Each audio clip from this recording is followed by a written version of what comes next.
فلا أقسم بمواقع النجوم وإنه لقسم لو تعلمون عظيم إنه لقرآن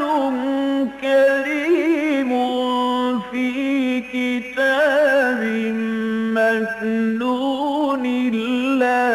يمسه إلا المطهرون تنزيل من رب العالمين.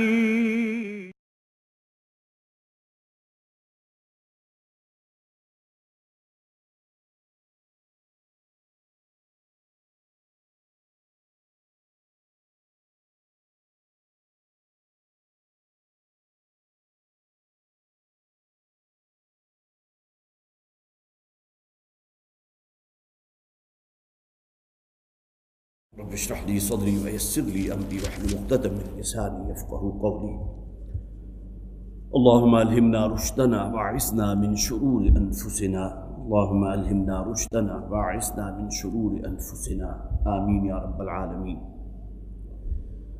اس سورہ مبارکہ کا جس کا پچھلی مرتبہ ہم نے آغاز کیا تھا، ابتدائی 6 آیات ہم نے مکمل کی تھی. صرف ذہن میں تازہ کر لیجیے، سورہ رعد ہے، مکی صورت ہے، اور مکی صورتوں کے ضمن میں نے عرض کیا تھا کہ اس کے 3 بنیادی مضامین ہوتے ہیں. سب سے پہلے بنیاد توحید ہے، اور توحید کے اوپر جو مختلف دلائل قرآن حکیم میں موجود ہیں اس میں دلائل آفاقی کو بہت بنیادی درجہ حاصل ہے کہ اللہ تعالیٰ نے تمہیں عقل دی ہے، تمہیں سماعت دی ہے، تمہیں بصارت دی ہے، تعقل اور تفقہ دیا ہے، لہذا اس کائنات کے رموز پر غور کرو. یہ سورج کا نکلنا ہے، اس کا طلوع ہونا ہے، چاند کا نکلنا ہے، اس کی گھٹتی بڑھتی شکلیں ہیں، ہواؤں کا چلنا ہے، بارش کا برسنا ہے، زمین کے اندر اللہ تعالیٰ نے قوت نمو رکھتی ہے. پھر عرب لوگ چونکہ اکثر و بیشتر بادیہ نشین تھے تو ان کو سفر اکثر و بیشتر اسے درپیش رہتا تھا، لہذا مختلف قطعات ارضی پر سے گزرتے تھے. کہیں نخلستان ہے، کہیں جسے آپ کہیے ریگزار ہے اور لقدق صحرا ہے، کہیں پہاڑ آ گئے، اور پہاڑوں میں بھی مختلف اقسام کے ہیں، کہیں سیاہ پتھر ہیں، کہیں جو ہے سرخ رنگ کے پہاڑ ہیں. پھر یہ کہ نباتات پر غور کرو تو عجیب و غریب قسم کی تمہیں نباتات اور گل و گلزار آپ کو یہاں ملیں گے.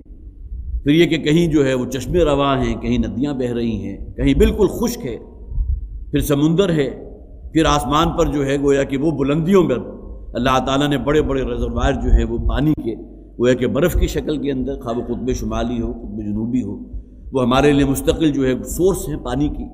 یہ تمام چیزیں آیا تمہارا ذہن اور تمہاری عقل جو ہے کسی ایک ہستی کی طرف گویا کہ اس کی کوئی مائل ہونے کا امکان ہے یا نہیں کہ جو اس کارخانہ قدرت کو چلا رہی ہے. تو توحید کے اعتبار سے گویا کہ بنیادی بات جو قرآن حکیم میں بار بار موجود ہے وہ اصل میں اس دلائل آفاقی کے اوپر غور و فکر کرنا. ان فی خلق السماوات والارض واختلاف اللیل والنہار والفلک التی تجری فی البحر، یہ ایک آیت جو ہے اس میں کتنی ہی آیات کو سمو دیا گیا، کتنی بڑی بڑی نشانی اللہ تعالیٰ کی تخلیق کی، اس کی خلاقیت کے مظاہر کو ایک ہی آیت کے اندر سمو دیا گیا. تو گویا کہ اپنی آنکھوں کو کھول کر رکھو اور ان آنکھوں سے، اس دیدہ بینا سے وہ کام لو کہ جس کے لیے یہ بنائی گئی ہیں. ان سے صرف جو ہے وہ حیوانوں والا کام نہ لو، ان کانوں سے صرف وہ کام نہ لو جیسا کہ کوئی حیوان کسی شے کو سن لیتا ہے اور اس کے مطابق جو ہے اگر کسی نے دیکھا ہے، کسی کتے نے سڑک پر کھڑے ہوئے کہ ٹرک آ رہا ہے تو وہ رک جائے گا، وہ سڑک کو پار نہیں کرے گا. ہارن کی آواز اگر اس نے سن لیا تو وہ فوراً چھٹک جائے گا کہ شاید کوئی خطرہ ہے. اگر ہم نے بھی اپنے ان تمام چیزوں سے وہی کام لیا تو گویا کہ یہ پھر وہ شے نہیں ہے جس کی اللہ تعالیٰ نے انسان کو تخلیق کیا. لہم قلوب لا یفقہون بہا ولہم اعین لا یبصرون بہا ولہم آذان لا یسمعون بہا اولئک کالانعام بل هم اضل. یہ بنیادی بات ہے توحید کی. اور اسی کا نتیجہ کیا نکلے گا کہ تمہاری اطاعت اور تمہاری فرما برداری، تمہاری عبادت اور بندگی صرف اللہ کی ہونی چاہیے جو خدائے واحد ہے. اور جہاں تک مختلف تصرفات کا معاملہ ہے، اللہ تعالیٰ نے کسی اور کو وہ تصرف کا اختیار نہیں دیا اس کائنات میں. یہ نہیں ہے کہ اللہ تعالیٰ نے بارش برسانے کا اختیار کسی خاص جو ہے ہستی کو دے دیا ہے اور پھر اس کے بعد اللہ تعالیٰ بھی معاذ اللہ مجبور ہو گیا.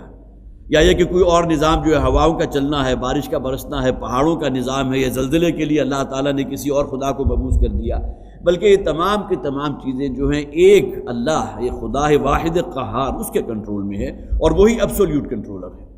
یہ اصل میں توحید کی تمام مقتضیات ہیں کہ جو گویا کہ انسان کو راغب کرتی ہیں کہ تمہاری بندگی اور اطاعت، فرما برداری صرف اللہ کے لیے ہونی چاہیے۔ دوسری بنیادی چیز جو ان صورتوں میں نظر آتی ہے وہ ایمان بالآخرت، اس لیے کہ انسان کو سب سے بڑا دھوکہ جس سے انسان ہمیشہ جو ہے وہ گویا کہ منہ کے بل گرتا ہے، وہ یہ کہ جو کچھ بھی ہے دنیا کی زندگی ہے، بابر بعیش کوش کے عالم دوبارہ نہیں، اس دنیا کے بعد کی کسی زندگی کے اکثر و بیشتر انسان کبھی بھی قائل نہیں رہے۔ یہ الگ بات ہے کہ وہ غور و فکر کریں، اگر ذرا تدبر اور انسان جو ہے ذرا تنہائی میں بیٹھ کر غور کرے کہ میں کون ہوں، کہاں سے آیا ہوں، مجھے اس دنیا میں کیوں بھیجا گیا ہے، اور پھر یہ کہ اس کے جو مشاہدات ہیں ان کو اگر وہ کیپچر کرے، ان کو اپنے ذہن میں رکھے، تو انسان کا دل اس بات کی گواہی دیتا ہے کہ یہ زندگی اپنے انجام کے اعتبار سے ناکافی ہے، نامکمل ہے۔ یا نیکوکاروں کو ان کی بھلائی کا، ان کی خیرات و صدقات کا، ان کے نیک اعمال کا اچھا جزا نہیں ملتی، بلکہ مخالفت ہوتی ہے۔ ان میں سے تو بہت سے وہ ہیں کہ جو اللہ کے راستے میں قتل کر دیے گئے، شہید کر دیے گئے، انبیاء میں سے بھی بہت سے ایسے ہیں۔ تو یہ دنیا اپنے انجام کے اعتبار سے ناکافی ہے، نامکمل ہے، لہٰذا ہماری منطق اور ہماری لاجک اس بات کا تقاضا کرتی ہے کہ کوئی اور زندگی ہونی چاہیے جہاں انسان کو اس دنیا میں کیے ہوئے ہر عمل کی بھرپور جزا یا سزا مل کر رہے۔ یہ ایمان بالآخرت ہے۔ اور مکی صورتوں کے اندر رگو پے کے اندر یہ بات بھی جو ہے سرایت کیے ہوئے ان کا یہ اعتراض بارہا نقل ہوا ہے، اَإِذَا مِتْنَا وَكُنَّا تُرَابًا وَعِظَامًا أَإِنَّا لَمَبْعُوثُونَ، کیا جب ہم مر جائیں گے، مٹی میں مل کر مٹی ہو چکے ہو جائیں گے، پھر کیا ہمیں دوبارہ زندہ کیا جائے گا؟ ہیہات ہیہات لما توعدون، اے محمد صلی اللہ علیہ وسلم، یہ بڑی دور کی کوڑی ہے جو تم لائے ہو، اس بات کو ہمارے اذہان جو ہے کسی طرح قبول کرنے کو تیار نہیں۔ اور تیسری بات ایمان بالرسالت، اس لیے کہ جو کلام پیش کر رہے ہیں محمد رسول اللہ صلی اللہ علیہ وسلم، جیسا کہ اس سورہ مبارکہ کے بالکل شروع میں کہا گیا، والذی انزل الیک من ربک الحق، اے نبی صلی اللہ علیہ وسلم، آپ پر آپ کے رب کی طرف سے جو پیغام نازل کیا جا رہا ہے، یہ قرآن نازل ہو رہا ہے، الحق ہے، یہ شدنی ہے، اس سے بڑھ کر اور سچائی کوئی نہیں ہے۔ تو محمد جو کلام دے کر بھیجے گئے صلی اللہ علیہ وسلم وہ حق کلام ہے، لہٰذا ان پر ایمان لا، وہ اللہ کے نمائندے ہیں، وہ اللہ کے رسول ہیں۔ اور اسی پس منظر میں مکی صورتوں کے اندر وہ تمام احوال و واقعات آپ کو ان اقوام کے مل جائیں گے جن کی طرف اللہ تعالیٰ نے اپنے نبیوں رسولوں کو بھیجا، قوم نے دعوت کو رد کر دیا، نتیجتاً اس دنیا میں بدترین قسم کے عذاب میں وہ لوگ مبتلا ہوئے۔ تو گویا کہ ہمارے لیے بھی اور قرآن حکیم کے جو اولین مخاطب تھے ان کے لیے بھی نشان عبرت کے طور پر ان لوگوں کا ذکر کر دیا گیا جو مکی صورتوں میں آپ کو جا بجا نظر آتی ہیں۔ پھر جو آیات ہم نے پڑھی تھی اس کو خاص طور پر نوٹ کر لیجئے، اس آسمان کی تخلیق بغیر عمد ترونہا، کوئی ایسا ستون نہیں ہے جو تمہیں نظر آ رہا۔ یہ الگ بات ہے جیسا کہ میں نے عرض کیا تھا کہ غیر مرئی ستونوں کا درجہ رکھتی ہے وہ جسے آپ کشش ثقل کہتے ہیں، اس لیے کہ آپ کا تجربہ ہے کہ ایک رسی کے اینڈ کے اوپر اگر آپ کوئی وزنی کوئی پتھر باندھ دیں، کوئی شے باندھ دیں اور اس کو تیزی سے گھمائیں تو ظاہر ہے کہ اس کو اپنے اس مدار میں رکھنے کے لیے آپ کو بڑی فورس اپلائی کرنی پڑتی ہے۔ کجا یہ کہ اجرام فلقی جو ہمارے اس دنیا سے، اس زمین سے گویا کہ ہزاروں نہیں لاکھوں گنا بڑے ہیں، ان کو ایک نظام کے اندر مربوط رکھنے کے لیے جتنی فورس چاہیے اس کا آپ تصور نہیں کر سکتے۔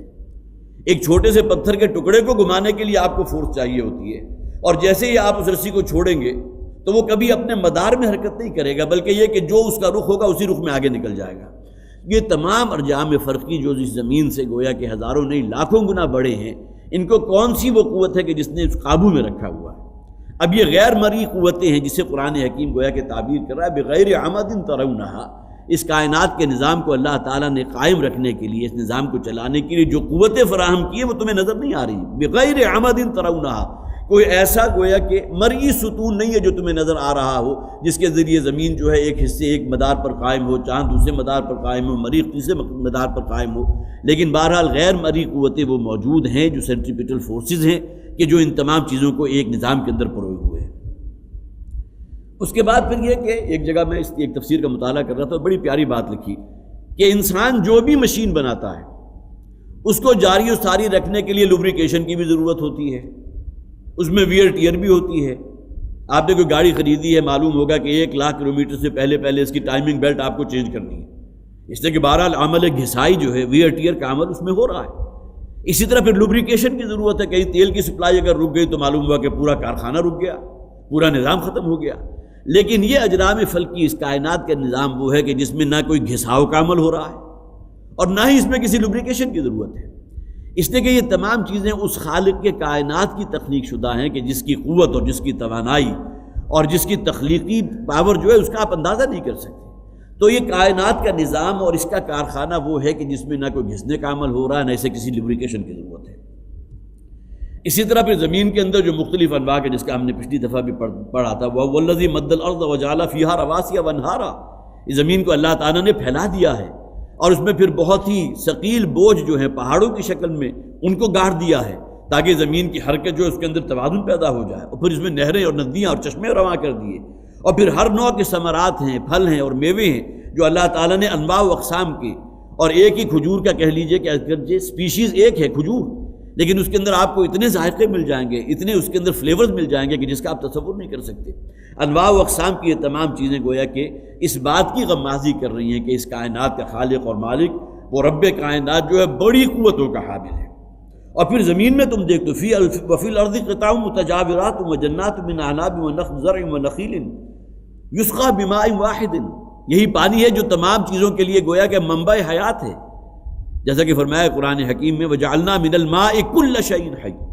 اور یہ بات اس درجے ایبسولوٹ ہے، اس درجے قرآنی سچائی ہے کہ آج بھی اس بات کو مانتے ہیں کہ پانی کے بغیر زندگی کا کوئی تصور نہیں ہے۔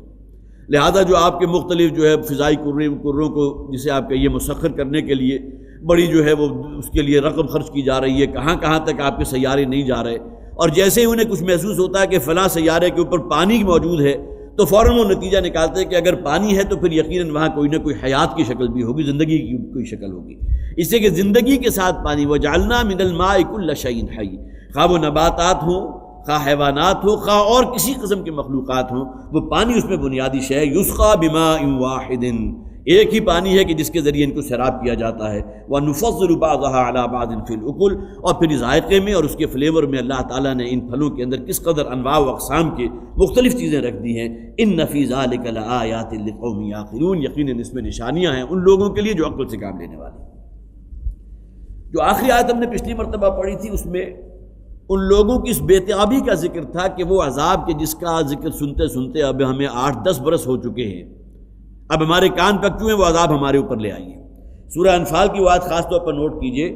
کہ ان میں سے کچھ لوگ وہ تھے کہ جو اللہ سے یہ دعا کرتے تھے، اللہم ان کان ھذا ھو الحق من عندک، اے پروردگار اگر یہ کلام جو محمد پیش کر رہے ہیں صلی اللہ علیہ وسلم، اب مخاطب بھی اللہ کو کر رہے ہیں، اللہ کے وجود کے تو قائل تھے، اس لیے کہ قرآن میں بہت سے مقامات پر ہے کہ اے نبی ذرا آپ ان سے سوال کیجئے، وَلَئِن سَأَلْتَهُم مَّن خَلَقَ السَّمَاوَاتِ وَالْأَرْضِ، اے نبی ان سے پوچھے کہ زمین و آسمان کو کس نے پیدا کیا، لَيَقُولُنَّ اللَّهُ، یہ لازماً کہیں گے اللہ نے،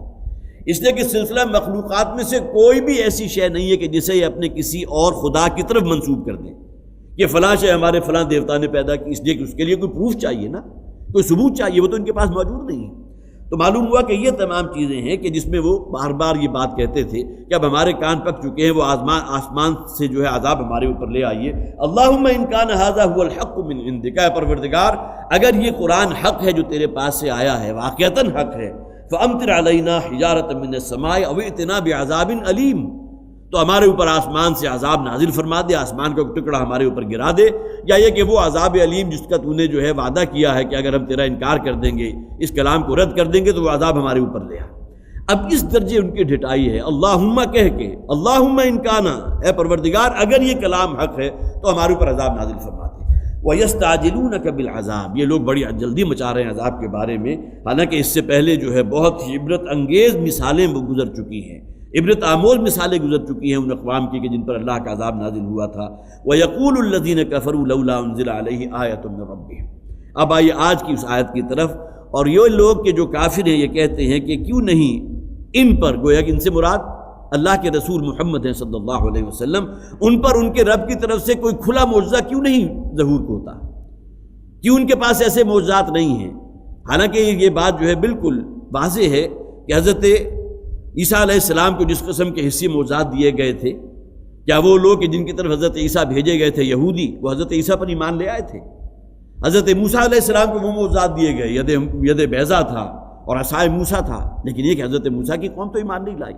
یہ الگ بات ہے کہ بنی اسرائیل کے جن میں سے خود حضرت موسیٰ علیہ السلام تھے وہ تو حضرت موسیٰ پر ایمان لائے تھے، لیکن آل فرعون جو قبطی وہاں موجود تھے وہ تو ایمان نہیں لائے تھے۔ اسی طرح حضرت صالح علیہ السلام کو اللہ تعالیٰ نے جو معجزہ عطا فرمایا تھا قوم کے مطالبت وہ ایمان نہیں لائے۔ تو اب ان لوگوں کی طرف سے بھی یہ بات جو ہے باعادہ و تکرار کہی جا رہی ہے، وَيَقُولُ الَّذِينَ كَفَرُوا لَوْلَا أُنزِلَ عَلَيْهِ آيَةٌ مِّن رَّبِّهِ، اور کہتے ہیں یہ لوگ جو کافر ہیں کہ کیوں ان پر ان کے رب کی طرف سے کوئی کھلا معجزہ، بڑا معجزہ ظاہر نہیں ہوتا۔ انما انت منذر ولکل قوم ہاد، اے نبی صلی اللہ علیہ وسلم، گویا کہ یہ کہا جا رہا ہے، بلکہ حضور کی زبانی کہلایا جا رہا ہے کہ میں تو صرف خبردار کرنے کے لیے بھیجا گیا ہوں، مجھے تو اللہ تعالیٰ نے مبعوث فرمایا ہے تاکہ تمہیں متوجہ کر سکوں وہ چیزیں جو تمہاری فطرت میں موجود ہے۔ اللہ کی معرفت کی کوئی نہ کوئی چمک جو ہے، کچھ نہ کچھ رمق انسان کی فطرت میں موجود ہوتی ہے۔ میں تو ان پردوں کو ہٹانے کے لیے آیا ہوں، ان کو ہٹانے کے لیے بھیجا گیا ہوں کہ جو دبیز پردے تم نے اپنے دلوں کے اوپر قائم کر لیے، جس کی وجہ سے وہ معرفت اللہ کی اور توحید کی جو بنیادی جو شے انسان کے اندر موجود ہے وہ اندر کہیں ڈھک چکی ہے۔ انما انت منذر ولکل قوم ہاد، اور ہر قوم کے لیے جو ہے ایک ہادی اور ایک رہنما اور ایک اسے گویا کہ اللہ کی ہدایت اور اللہ کی شریعت کے احکامات بچانے والا اللہ تعالیٰ ہمیشہ بھیجتا رہا ہے۔ یہاں خاص طور پر نوٹ کیجئے، اس سے پہلے بھی میں نے حوالہ دیا تھا سورہ بنی اسرائیل آیت نمبر 90 سے 93، یہ 4 آیات وہ ہیں کہ جو گویا کہ ذروہ سنام ہے اس اعتبار سے کہ ان لوگوں کی طرف سے، قریش مکہ کی طرف سے جو مختلف مطالبات پیش کیے گئے حضور کے سامنے کہ جب تک آپ ہمارا یہ مطالبہ پورا نہیں کریں گے ہم آپ پر ایمان نہیں لائیں گے، ہم آپ کی بات ماننے کو تیار نہیں ہیں۔ فرمایا وَقَالُوا لَن نُؤْمِنَ لَكَ حَتَّى تَفْجُرَ لَنَا مِنَ الْأَرْضِ يَنبُوعًا، یہ لوگ کہتے ہیں کہ ہم تو آپ پر ہرگز ایمان نہیں لائیں گے جب تک کہ یہ معجزہ آپ ہمیں نہ دکھا دے کہ یہ مکہ کی جو یہ ریگزار ہے، یہاں کی جو سنگلاخ سرزمین ہے، اس کے اندر کوئی چشمے ہمارے لیے آپ روانہ کر دیں۔ أَوْ تَكُونَ لَكَ جَنَّةٌ مِّن نَخِيلٍ وَعِنَبٍ، یا یہ کہ آپ کے لیے یہاں مکہ کی وادی میں ایک باغ جو ہے راتوں رات جو ہے اللہ تعالیٰ اگر وہ بنا دے آپ کے کہنے پر، اور یہ معجزہ اگر آپ دکھا دیں تو ہم آپ پر ایمان لے آئیں گے۔ فَتُفَجِّرَ الْأَنْهَارَ خِلَالَهَا تَفْجِيرًا، اور یہی نہیں بلکہ اس باغ کے اندر ایک نہر اور چشمہ بھی روا ہو کہ جو اس کو گویا کہ سیراب کر رہا ہو۔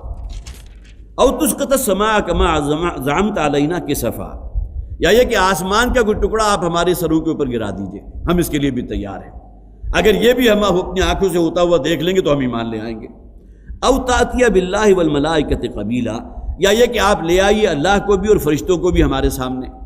ہم اپنی آنکھوں سے خاص طور پر جب تک ان کا مشاہدہ نہ کر لیں، جب تک دیکھ نہ لیں، ہم ایمان نہیں لائیں گے۔ ہاں اگر آپ یہ دکھا دیں تو ہم ایمان لے آئیں گے، جیسا کہ کہا تھا حضرت موسیٰ علیہ السلام کی قوم نے بھی، اور جس کے اوپر اللہ تعالیٰ کا بڑا غضب بھڑکا تھا کہ انہوں نے تو کہا تھا کہ جب تک اپنے عیاناً اپنی ان سر کی آنکھوں سے اللہ کو نہ دیکھ لیں ہم اللہ پر ایمان نہیں لائیں گے، اور اے موسیٰ نہ تم پر ایمان لائیں گے۔ تو یہ گویا کہ اتنی بڑی جسارت تھی جو ان قریش مکہ نے بھی کی۔ او یکون لک بیت من زخرف، یا یہ کہ آپ کے لیے سونے کا بنا ہوا کوئی راتوں رات کوئی گھر تعمیر ہو جائے۔ اب یہ معجزات ہیں کہ جن کا ہم مطالبہ کر رہے ہیں، اور اسی طرح کے معجزے جو ہے اللہ نے پہلے نبیوں اور رسولوں کو دیے تھے۔ حضرت صالح علیہ السلام کی قوم کو وہ اونٹنی جو ہے چٹان چک ہوئی اس میں سے برآمد ہو گئی، حضرت موسیٰ علیہ السلام کو معجزے دیے گئے، حضرت عیسیٰ علیہ السلام کو معجزے دیے گئے۔ اسی طرح یہ معجزات اگر آپ ہمیں دکھا دیں، او ترقا فی السماء، یا ہماری نگاہوں کے سامنے آسمان کی بلندیوں پر چڑھتے ہوئے ہمیں نظر آئے۔ وَلَن نُؤْمِنَ لِرُقِيِّكَ حَتَّى تُنَزِّلَ عَلَيْنَا كِتَابًا نَقْرَؤُهُ، اور ہم تو اس وقت تک آپ پر ایمان نہیں لائیں گے جب تک آپ اوپر جانے کے بعد واپس آتے ہوئے ایک کتاب اپنے ساتھ لے کر نہ آئیں جسے ہم اپنی نگاہوں سے اپنی آنکھوں سے خود پڑھ نہ لیں۔ قُلْ سُبْحَانَ رَبِّي هَلْ كُنْتُ إِلَّا بَشَرًا رَسُولًا، یہ 8 مطالبات ہیں جو ان کی طرف سے کیے گئے، گویا کہ مختلف اوقات میں تھے، لیکن سورہ بنی اسرائیل کی ان 4 آیات کے اندر ان تمام کو جمع کر دیا گیا کہ گویا کہ یہ اب وہ معاملہ ہے کہ جو نبی اکرم صلی اللہ علیہ وسلم جس کو فیس کر رہے ہیں، اور ظاہر ہے کہ اسی میں اس سے آگے بڑھ کر انہوں نے یہ بات بھی کہہ دی تھی کہ وہ عذاب کے جس کا آپ نے بار بار ہمیں دھمکی دے رہے ہیں وہ عذاب ہمارے اوپر لے آئیے۔ سبحان ربی، اے نبی ان سے کہہ دیجئے میرا رب پاک ہے، وہ بہت اعلیٰ عرفہ ہے۔ ہل کنت الا بشرا رسولا، میں نے کب خدائی کا دعویٰ کیا ہے؟ میں نے کب یہ کہا ہے کہ میرے پاس اختیار ہے میں اپنی مرضی سے معجزے دکھا سکتا ہوں؟ ہل کنت الا بشرا رسولا، میں نہیں ہوں مگر ایک بشر ہوں، انسان ہوں، لیکن یہ کہ بہرحال اللہ تعالیٰ نے مجھے منتخب فرما لیا ہے، مجھے رسول بنا کے تمہاری طرف بھیجا ہے۔ وَيَقُولُ الَّذِينَ كَفَرُوا لَوْلَا أُنزِلَ عَلَيْهِ آيَةٌ مِّن رَّبِّهِ قُلْ إِنَّمَا أَنتَ مُنذِرٌ وَلِكُلِّ قَوْمٍ هَادٍ۔ وَلِكُلِّ قَوْمٍ هَادٍ کے اعتبار سے نوٹ کر لیجئے، اگرچہ ایک بنیادی اصول تو یہ نکلتا ہے کہ اللہ تعالیٰ نے ہر قوم میں، ہر اجتماعیت میں کوئی نہ کوئی ہادی، کوئی نہ کوئی مصلح، اصلاح کرنے والا، نیکیوں کی طرف جو ہے ہدایت دینے والا، تلقین کرنے والا بھیجا ہے۔ یہی وجہ کہ انبیاء اور رسول میں سے قرآن خود کہتا ہے کہ بہت سے ہوئے جن کا ہم نے ذکر نہیں کیا، بعض روایات میں 1,24,000 یا 1,23,000 کی فگر بھی ہے۔ تو معلوم ہوتا ہے کہ ہر قوم میں اللہ تعالیٰ کچھ نہ کچھ ایسے کردار پیدا کرتا رہا ہے جو مصلح کا کردار ادا کرتے رہے، جو گویا کہ اس کے اندر اصلاح کا کام کرتے رہے۔ ان میں سے بہت سے وہ ہیں جنہیں اللہ تعالیٰ نے نبی بنا دیا۔ وَلِكُلِّ قَوْمٍ ہاد، ہر قوم کے لیے، ہر اجتماعیت کے لیے، ہر علاقے کے لیے ہم نے گویا کہ ہادی اور ہدایت کا رستہ دکھانے والا بھیجا۔ اللہ یعلم ما تحمل کل انثی وما تغیض الارحام وما تزداد، اللہ تعالیٰ خوب جانتا ہے ہر مادہ جو حمل اٹھاتی ہے۔ اب ظاہر ہے کہ حیوانات کا معاملہ ہو یا انسانوں کا معاملہ ہو، ان کے اندر یہ حمل کا معاملہ اور اس کا خاص جو ہے ایک پیریڈ اور اس کے بعد وضع حمل، یہ چیزیں ہوتی ہیں۔ اللہ کے علم میں ہے کہ اس حمل کے دوران کیا شے پرورش پا رہی ہے، اس میں کیا کچھ استعداد ہے، وہ آیا صالح ہے، صالح سے مراد یہ کہ اس کے جو بھی خد و خال ہیں، جو نقش و نگار ہیں، جو اعضاء ہیں وہ درست ہیں، یا اس کے اندر کوئی خامی ہے۔ ہماری الٹرا ساؤنڈ جو ہے بہرحال بہت ترقی کر گئی، اس کے باوجود کچھ سیکس کے حوالے سے تو وہ کچھ چیزیں بتا دیتے ہیں کہ میل ہے یا فیمیل ہے، لیکن اور کتنی چیزیں ہیں، اس کا رنگ روم کیسا ہے، اس کی شکل و صورت کیسی ہوگی، اس کی ذہانت اور فطانت کیا ہوگی، پھر یہ کہ اس سے آگے بڑھ کر اس کا نصیب کیا ہوگا، جیسا کہ حدیث کی وہ بڑی ایک مستند حدیث ہے جس میں نبی اکرم صلی اللہ علیہ وسلم نے فرمایا کہ ہر بچہ جو ابھی جنین کے عالم میں ہوتا ہے، اللہ تعالیٰ چند چیزیں اس کے لیے لکھ دیتا ہے، اس کی عمر کے بارے میں طے کر دیا جاتا ہے، اور اس کے اس حد تک کہ اما شقی او سعید، کہ وہ شقی ہوگا، بدبخت ہوگا، یا سعادت مند ہوگا، یہ گویا کہ دنیا کے اعتبار سے بھی اور آخرت کے اعتبار سے بھی۔ تو ان تمام چیزوں کا علم تو اللہ کے سوا اور کچھ نہیں، لیکن یہ کہ بہرحال اس میں سے جزوی علم ہے کہ جو ہم اپنی سائنسی جو بھی تجربات ہے اس کی روشنی میں کچھ نہ کچھ اس کا علم حاصل کر لیتے ہیں، اور اس میں جو گھٹنے اور بڑھنے کی جو مختلف صورتیں ہیں، اور ایمبریولوجی کی ڈیولپمنٹ ہو رہی ہے، اور اس میں مختلف ادوار کے اندر، مختلف اوقات کے اندر جو مختلف پروڈکشنز ہو رہی ہوتی ہیں، کون سا سسٹم کب ڈیولپ ہوگا، آنکھیں کب بنیں گی، پھر یہ کہ ہاتھوں کے جو برس جو ہیں وہ کب رونما ہوں گے، یہ تمام چیزیں اللہ کے علم میں ہیں، اور ظاہر ہے کہ اس سے آگے بڑھ کر اس کی جو معنوی حقیقت ہے، ظاہر ہے کہ اس کے بارے میں تو ہمیں کوئی علم نہیں۔ اللہ یعلم ما تحمل کل انثی وما تغیض الارحام وما تزداد، اور جو رحموں کی جو گھٹتی اور بڑھتی ہوئی جو بھی شکل ہے اس کے بارے میں بھی اللہ کے علم میں ہے۔ وَكُلُّ شَيْءٍ عِندَهُ بِمِقْدَارٍ، اور ہر شے اللہ کے ہاں ایک متعین اندازے پر مقرر ہے۔ یہاں گویا کہ اللہ کی جملہ مخلوقات، یہاں بہت سے لوگوں نے اس کی تعبیر کی ہے کہ اللہ تعالیٰ نے کچھ چیزیں ایسی بنائی ہیں کہ جس کے اندر صرف چند صفات رکھی۔ مثلا انسان خواہ ذہانت اور فطانت کا پیکر ہے لیکن خود اڑ نہیں سکتا، خواہ وہ اپنے ساتھ جو ہے بڑے بڑے پر بھی لگا لے، اور تجربات کیے گئے تھے جب انسان کے اندر وہ آرزو پیدا ہوئی، جب پرندوں کو دیکھا فضاؤں کے اندر جو ہے وہ اٹکیلیاں کر رہے ہیں، تو انسان میں بھی جذبہ پیدا ہوا کہ کاش کہ ہم بھی فضاؤں میں اڑنے لگے، اور اس کے لیے شروع میں اپنے بازوؤں کے ساتھ بڑے بڑے پر باندھ کر کوشش کی گئی کہ شاید میں اس کو ہلا کر جس طرح چیل یا کوئی اور جو ہے ان کے اندر پرندوں میں سے اڑتا ہے، شاید یہ استعداد میرے اندر پیدا ہو جائے۔ لیکن اللہ تعالیٰ نے جو شے بھی پیدا کی ہے اس کی جو فطری چیزیں ہیں، جو فطری تعلیمات ہیں، اس کے ساتھ رکھی۔ وَكُلُّ شَيْءٍ عِندَهُ بِمِقْدَارٍ، اللہ کی جملہ مخلوقات میں جو شے بھی ہے وہ اللہ تعالیٰ کے اندازے میں، جو شے اللہ نے جو سافٹ ویئر بنا دیا ہے کسی کا، اس سے تجاوز نہیں کر سکتی، وہ اس کی لمیٹیشنز ہیں۔ جس طرح کی بڑی پیاری مثال حضرت علی رضی اللہ تعالیٰ عنہ سے کسی سوال کیا تھا تقدیر کے بارے میں، یا یہ کہ جبر کے بارے میں اور قدر کے بارے میں کہ انسان کو کتنا کچھ اختیار حاصل ہے اور کس کس اعتبار سے وہ لمیٹڈ ہے، وہ محدود ہے۔ تو انہوں نے کہا ٹھیک ہے تم کھڑے ہو، اپنی ایک ٹانگ اٹھا لو، اس نے ایک ٹانگ اٹھا لی، اب کہا اب دوسری بھی اٹھاؤ۔ اب ظاہر ہے کہ یہاں معاملہ اختیار کا اس حد تک تو ہے کہ انسان کھڑا ہوا ایک ٹانگ اٹھا سکتا ہے، بڑی سادہ سی مثال، لیکن یہ اختیار اس کا نہیں ہے کہ اسی کھڑی حالت میں وہ دوسری ٹانگ بھی اپنی زمین سے بلند کر لے۔ یہ معاملہ جبر و اختیار کا ہے، اور اسی اعتبار سے وَكُلُّ شَيْءٍ عِندَهُ بِمِقْدَارٍ، اللہ تعالیٰ نے ہر شے جو پیدا کی ہے اس کا ایک گویا کہ توازن، یا اس کا ایک سافٹ ویئر، یا اس کا ایک شاکلہ، یا اس کی جو لمیٹیشنز ہے اللہ تعالیٰ نے مقرر فرما دی۔ عالم الغیب والشہادۃ الکبیر المتعال، وہ ذات کے جو ہر غیب پوشیدہ اور ہر شہادہ جو ظاہر ہے۔ ظاہر ہے جو شے ہمارے لیے غیب ہے وہ اللہ کے لیے غیب نہیں ہے کسی درجے میں بھی، یہ تو ہمارا محدود علم ہے، ہمارے حواس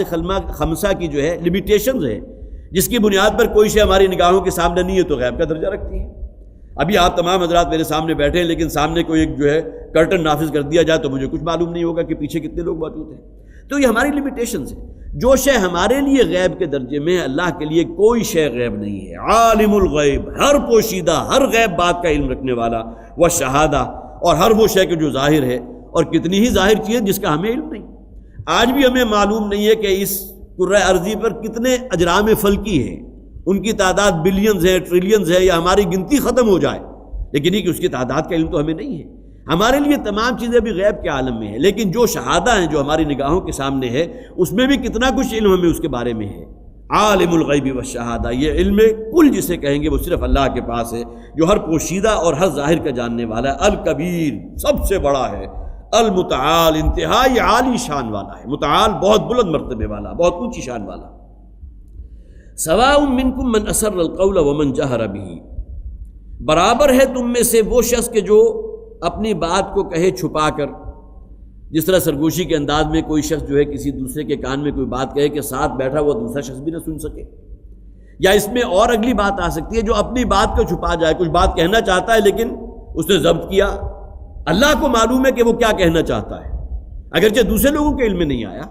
تو سواء منکم، اللہ تعالیٰ کے علم میں ہر شے ہے، خواہ وہ تمہارے سینے کے اندر دفن ہوئے راز ہیں، تمنائیں ہیں، آرزوئیں ہیں، خواہ وہ شے جو تم صرف جسے آپ نجوہ کے اعتبار سے جو ہے صرف ایک شخص کے کان میں جو ہے جسے کانا پھوسی کہتے ہیں اس انداز میں کوئی بات کہہ رہے ہو یا اپنے دل کے اندر دبا گئے ہو، تو فرمایا سواء منکم من اسر القول، وہ شخص کی جو اپنی بات کو بہت آہستگی سے کہے، بہت ہی خفیہ انداز میں کہے یا اپنے جی میں چھپا جائے، ومن جہر بہ، اور جو شخص علی الاعلانیہ کہے، گویا کہ جہر کے ساتھ کہے، تمام لوگوں کے سامنے کہے، ومن ہوا مستخف باللیل، اور وہ شخص کے جو رات کی اندھیرے کے اندر چھپ کر کوئی کام کر رہا ہے۔ ظاہر ہے کہ یہ اندھیرا جو ہے رات کا، وہ جسے ہم عام طور پر کہتے ہیں وہ گناہوں کا گویا کہ منبع بھی بن جاتا ہے، اس لیے کہ لوگوں کی نگاہوں سے انسان پوشیدہ ہے۔ اب تو ہمارے پاس وہ ذرائع ایسے ہیں کہ جس میں رات کی جو ہے جسے آپ شب تاریک کہیں اس کو بھی آپ کمکم میں لگا کر جو اپنے لیے دن بنا لیتے ہیں، لیکن آج سے جب یہ قرآن نازل ہو رہا تھا اس وقت تو سوائے دیا یا چراغ اس سے آگے کی تو کوئی روشنی نہیں تھی، لہذا رات کے اندھیرے کے اندر گویا کہ وہ شیطانی عملیات بھی ہوتے ہیں، اور انسان کے اندر جو بھی شر کی قوتیں ہیں انہیں پنپنے کا موقع ملتا ہے تو رات کے اندھیرے میں ملتا ہے۔ تو رات کے اندھیرے میں کوئی شخص جو ہے چھپ کر کوئی عمل کر رہا ہو، وہ سارب بالنہار، یا دن میں جو ہے گلیوں کے اندر پھرتا ہوا کوئی کام کر رہا ہو، ہر شے اللہ کی نگاہ میں برابر ہے۔ اللہ کے علم میں کوئی اضافہ نہیں ہوتا، کوئی دن میں کام کر رہا ہے تو گویا کہ اب روشن دن ہے تو اللہ کے علم میں اضافہ ہو گیا، اور رات کے جو اندھیرے ہیں اس کے اندر اللہ تعالیٰ کے علم کے اندر کوئی کمی واقع ہوگی، معاذ اللہ ثم معاذ اللہ۔ اللہ کے علم کو ہمیں اپنے علم پر قیاس نہیں کرنا چاہیے، اللہ کا علم تمام ان ظاہری حدود، ان لمیٹیشن سے آزاد ہے۔ وَلَهُ مُعَقِّبَاتٌ مِّن بَيْنِ يَدَيْهِ وَمِن خَلْفِهِ، اسی کے لیے ہے مقرر کر دیا اللہ تعالیٰ نے معقبات، یہاں ترجمہ کیا گیا پہرا دینے والے فرشتے۔ معقبات اصل میں جسے آپ تعاقب کہتے ہیں کہ کوئی شخص اگر کسی کا تعاقب کر رہا ہو، اس کے ساتھ ساتھ چل رہا ہو، اور وہ گویا کہ اس کی ہر حرکت کے اوپر بھی نظر رکھے ہوئے ہے، اور اگر اسے اتھارٹی ہے تو فرض کیجئے کہ کوئی ایسا رستہ ہے کہ وہ اگر دائیں یا بائیں گرنے کا امکان ہے تو اسے آگے بڑھ کر سہارا دینے والا بھی ہے۔ یہ ہے گویا کہ جو اس کے ساتھ ساتھ چل رہا ہے، جو اللہ تعالیٰ نے ہر انسان کے تحت فرشتے مقرر کر دیے جو آگے آ بھی جائے گا، جو اس کی حفاظت کرنے پر مامور ہیں۔ لہو معقبات من بین یدیہ ومن خلفہ، اس کے لیے مقرر کر دیے گئے ہیں اس کے فرشتے یا اس کے پہرے دار، وہ چوکیدار جو اللہ تعالیٰ جو اسے نظر نہیں آ رہے، جو اس کے سامنے بھی ہے، ومن خلفہ، اور اس کے پیچھے بھی ہے۔ یحفظونہ من امر اللہ، یہ بات نوٹ کیجئے، جو اللہ کے حکم سے، اللہ کے حکم کے پابند ہیں وہ فرشتے، وہ اس کی حفاظت کر رہے ہیں۔ گویا کہ اللہ تعالیٰ نے کسی شخص کے لیے اگر کوئی تکلیف رکھی ہے اور وہ اس سے پہلے بہت تکلیفوں بھری وادی میں سے گزر آیا، لیکن وہ فرشتے اللہ تعالیٰ نے مقرر کیے ہوئے جو اسے ان تمام چیزوں سے بچاتے ہوئے، ٹھیک ہے جو تکلیف اللہ نے اس کے لیے رکھ دی ہے اس کی طرف لے کر چل رہے ہیں۔ یا یہ کہ اللہ تعالیٰ نے کسی شخص کے لیے ایک موت کا وقت معین کیا، اور ظاہر ہے سب سے بڑی حقیقت ہے، زندگی کی سب سے بڑی حقیقت تو موت ہے۔ اب اس کو موت کے اس وقت تک پہنچانے کے لیے، جسے عام طور پر کہا جاتا ہے کہ زندگی کی حفاظت کرنے والی سب سے بڑی شے موت ہے، اس لیے کہ موت کا جو وقت معین ہے اس سے پہلے موت آ نہیں سکتی۔ قرآن میں یہاں اس بات کو واضح کیا گیا کہ اللہ تعالیٰ نے وہ فرشتے مقرر کر دیے ہیں جو انسان کو اس کے اس اجل تک لے کر جائیں گے، وہ اجل معین یا وہ وقت معین جو اللہ تعالیٰ نے اس دار فانی سے اس کے کوچ کے لیے رکھ دیا۔ اس سے پہلے آپ کے ظاہر مشاہدات میں آتے ہیں کتنے ایسے لوگ جو کہ ایکسیڈنٹ ہوا اور واقعتاً وہ بالکل مرنے کے قریب، بلکہ وہ اس جسے آپ کہیے اس حیات جاویدانی سے کئی دن ان کا سلسلہ منقطع رہا، پھر دوبارہ گویا کہ اللہ تعالیٰ نے زندگی دے دی، اور کچھ ہی عرصے کے بعد ان کی جو طبی موت کا وقت تھا وہ آ گیا، اور پھر کوئی بظاہر کوئی سبب نہیں تھا اور ان کی موت واقع ہو گئی۔ اب یہ وہ فرشتے ہیں جو اللہ تعالیٰ نے مقرر کیے ہوئے ہیں ہر شخص کے ساتھ، جو اس کی حفاظت کر رہے ہیں اور اسے بحفاظت اس کی اجل معین تک جو وقت اللہ تعالیٰ نے لکھ دیا اس کی موت کا، اس وقت تک لے کر چلنے والے ہیں۔ یحفظونہ من امر اللہ، اللہ کے حکم سے اس کی حفاظت پر مقرر ہے۔ ان اللہ لا یغیر ما بقوم حتی یغیروا ما بانفسہم۔ اب یہ دیکھیے یہ حصہ جو اس آیہ مبارکہ کا، اس کو اکثر بیشتر آپ نے سنا بھی ہوگا کہ اللہ تعالیٰ جو ہے کسی قوم کی حالت میں کوئی تبدیلی واقع نہیں کرتا جب تک کہ انفرادی طور پر ہر شخص اپنے اندر تبدیلی لانے کا کوئی جو ہے فیصلہ نہ کر لے۔ ان اللہ لا یغیر ما بقوم، اللہ تعالیٰ نہیں تغیر کرتا، نہیں تبدیل کرتا کسی قوم کی حالت کو، حتی یغیروا ما بانفسہم، جب تک کہ وہ اپنے نفسوں کو، اپنے آپ کو خود تبدیل نہ کر دیں۔ خدا نے آج تک اس قوم کی حالت نہیں بدلی، نہ ہو خیال جس کو آپ اپنی حالت کے بدلنے کا۔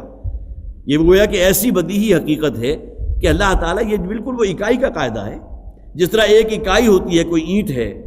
ابھی اگر وہ اینٹ جو ہے وہ صالح ہوگی، وہ پختہ ہوگی، اس کے اندر کوئی گویا کہ نشو و نما کی صلاحیت اس معنی میں ہوگی کہ اس کے اندر پختگی بھی ہوگی، اور پھر جو بھی سیمنٹ جس کے ساتھ اسے جوڑا جا رہا ہے اس کو اسے اٹریکٹ کرنے کی صلاحیت بھی ہوگی۔ کچھ اینٹیں ایسی ہوتی ہیں جو کچی کی جو سیمنٹ کو اپنے ساتھ اٹریکٹ نہیں کر سکتی۔ اب یہ تمام چیزیں گویا کہ جب تک ایک اس بنیادی یونٹ جو کسی فرد کی شکل میں گویا کسی معاشرے کی اکائی ہے، جب تک اس کے اندر کوئی ایک صالح نشو و نما نہیں ہوگی، اس کے اندر کوئی تبدیلی واقع نہیں ہوگی، وہ اپنے اندر کوئی تبدیلی پیدا کرنے کا عزم اور ارادہ نہیں رکھے گا، تو ظاہر ہے کہ یہ بالکل عبث اور بالکل بیکار بات ہوگی کہ انسان یہ سمجھے کہ پوری قوم میں کوئی تبدیلی واقع ہوگی۔ ان اللہ لا یغیر ما بقوم، اللہ تعالیٰ کسی قوم کی حالت میں کوئی تبدیلی واقع نہیں کرتا حتی یغیروا ما بانفسہم، جب تک کہ وہ اپنے اندر خود تبدیلی پیدا نہ کرے، ایک ایک فرد۔ اور اس کے لیے قرآن حکیم کا آپ مطالعہ کر لیجیے، وَكُلُّهُمْ آتِيهِ يَوْمَ الْقِيَامَةِ فَرْدًا، انسان میں اگر تبدیلی پیدا ہو سکتی ہے تو صرف اس بنیاد پر کہ اس کے اندر ایمان موجود ہو اور محاسبہ اخروی کا احساس ہو۔ لہذا متوجہ کر دیا گیا کہ اللہ کے ہاں تمہیں ہر شخص کو اپنی انفرادی حیثیت میں حاضری دینا ہوگی۔ حاسبوا انفسکم من قبل ان تحاسبوا، اس دنیا میں اپنا حساب کتاب کرتے رہا کرو اس سے پہلے کہ اللہ کے ہاں جو ہے وہ جواب دہی کے لیے عدالت خداوندی کے کٹہرے میں کھڑا کر دیا جائے محاسبے کے لیے۔ تو انسان انڈیویجول کو قرآن جو ہے مخاطب کرتا ہے، قوا انفسکم واہلیکم نارا، یا ایھا الذین آمنوا سے خطاب کیا گیا، اہل ایمان بچاؤ اپنے آپ کو اور اپنے اہل و عیال کو آگ سے۔ گویا کہ انسان کو بنیادی تبدیلی اگر پیدا کرنی ہے تو اپنے اندر پیدا کرنی ہے۔ توبوا الی اللہ توبۃ نصوحا، توبہ کرو، انابت اختیار کرو، رجوع کرو اللہ کی جناب میں۔ جب تک یہ انڈیویجول سطح پر نہیں ہوگا، قومی سطح پر، اجتماعی سطح پر تو نہیں ہو سکتا۔ ان اللہ لا یغیر ما بقوم حتی یغیروا ما بانفسہم واذا اراد اللہ بقوم سوءا فلا مرد له، اور جب اللہ تعالیٰ ارادہ فرما لیتا ہے کسی قوم کی ہلاکت کے بارے میں کہ اب اس پر عذاب جو ہے وہ نازل ہو کر رہے گا، اسے فلاں تکلیف میں سے تو لازماً گزرنا ہی ہے، اللہ تعالیٰ یہ فیصلہ فرما دیتا ہے، فلا مرد له، تو پھر کوئی طاقت اس کو ٹال نہیں سکتی۔ ظاہر ہے کہ اس میں مکی صورتیں ہیں، یہ پورا کا پورا مجموعہ جو سورہ یونس سے شروع ہوا تھا وہ آگے چلتا ہے، مکی صورتیں، اور اس میں خاص طور پر جیسے کہ میں نے بالکل آغاز میں بھی کہا تھا، جھنجھوڑا اس اعتبار سے بھی گیا ہے کہ تم سے پہلے جو اقوام بھیجی گئی تھیں ان کا طرز عمل کیا تھا، اور نتیجتاً اللہ تعالیٰ کا عذاب ان پر جو نازل ہوا ہے۔ تو اللہ تعالیٰ جب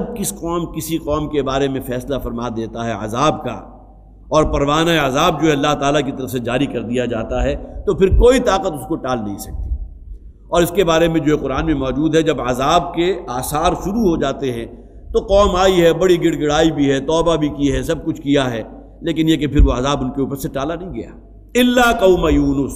ایکسیپشن اگر ہے تو حضرت یونس علیہ السلام کی قوم کا ہے کہ حضرت یونس علیہ السلام جو ہے ان سے ایک اعتبار سے آپ حضرات میں سے جو بھی دروس میں شریک ہوتے ہیں ان کے علم میں ہے، صرف یاد دہانی کے لیے عرض کر رہا ہوں کہ ان سے ایک درجے میں جو ہے ایک معاملہ ہو گیا تھا کہ جو معیار مطلوب تھا اس سے ایک درجے میں کبھی، میں یہ غلطی نہیں کہہ رہا، معاذ اللہ میں خطا نہیں کہہ رہا، یہ صرف یہ کہ اللہ تعالیٰ کی اجازت ابھی نہیں آئی تھی، لیکن اسی غیرت ایمانی میں کہ اب یہ قوم جو ہے اپنے اندر کوئی تبدیلی پیدا کرنے کو تیار نہیں ہے، اس قوم کو چھوڑ کر چلے گئے،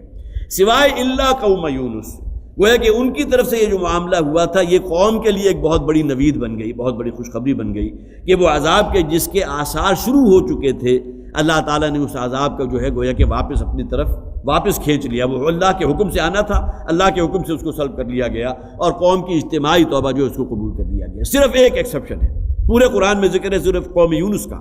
باقی یہ کہ جن قوم کے لیے بھی اللہ تعالیٰ نے ہلاکت کا فیصلہ کیا، فلا مرد له، تو پھر یہ کہ وہ کبھی نہیں ٹالی جاتی، کبھی نہیں اس کو پھیرا جاتا۔ وما لهم من دونه من وال، اور پھر ان کے لیے اللہ کے سوا اور کوئی مددگار اور پشت پناہ بھی نہیں۔ وال ولی سے نکلا، گویا کہ جو بھی کوئی پشت پناہی ہوگی، کوئی مدد میں حاصل ہو سکتی ہو، تو اللہ کے سوا تو کوئی اور منبع ہے نہیں کہ جو ان کی کوئی مدد کر سکے۔ اور ظاہر ہے کہ اللہ تعالیٰ تو اس سے پہلے اپنے نبیوں کو بھیج کر اتمام حجت فرما چکا، اب عذاب کے آثار شروع ہو جانے کے بعد بھی اگر وہ قوم جو ہے وہ گویا کہ اس کے بعد اگر کوئی تضرع اختیاری اختیار کرتی بھی ہے، اخبات اور زاری بھی اختیار کرتی ہے، تو اللہ تعالیٰ کی سنت ہے کہ وہ اس عذاب کو پھر واپس نہیں پلٹتا۔ هو الذی یریکم البرق خوفا وطمعا، وہی اللہ ہے کہ جو تمہیں دکھاتا ہے اس بجلی، یہ برق جو ظاہر ہے کہ یہ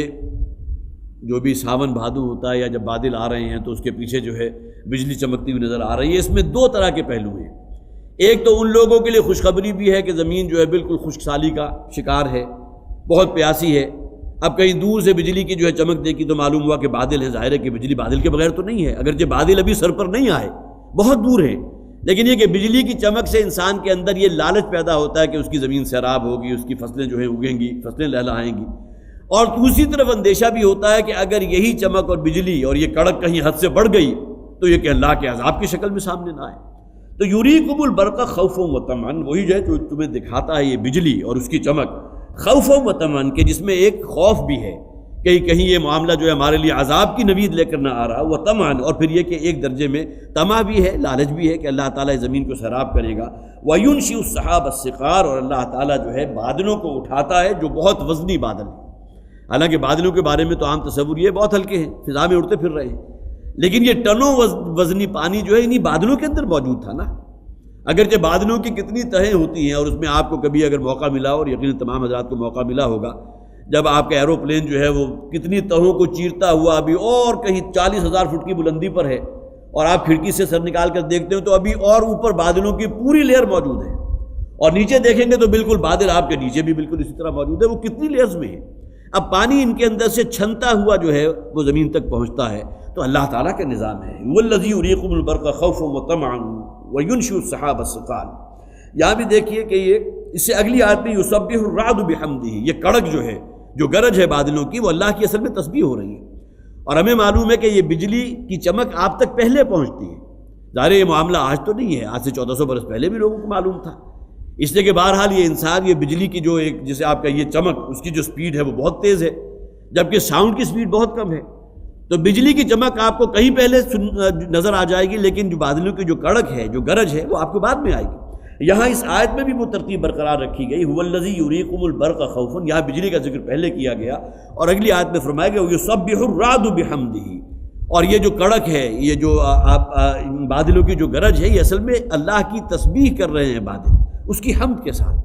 جیسے قرآن حکیم میں بھی کہا گیا کہ اللہ تعالیٰ نے جتنی بھی مخلوقات پیدا کی ہیں، وَإِن مِّن شَيْءٍ إِلَّا يُسَبِّحُ بِحَمْدِهِ وَلَٰكِن لَّا تَفْقَهُونَ تَسْبِيحَهُ، یہ اللہ تعالیٰ نے کہ عجب کہ ہر شے کو زبان عطا فرمائی ہے، اور اسی زبان کے ذریعے اللہ تعالیٰ کی تسبیح کر رہے ہیں۔ بادلوں کی جو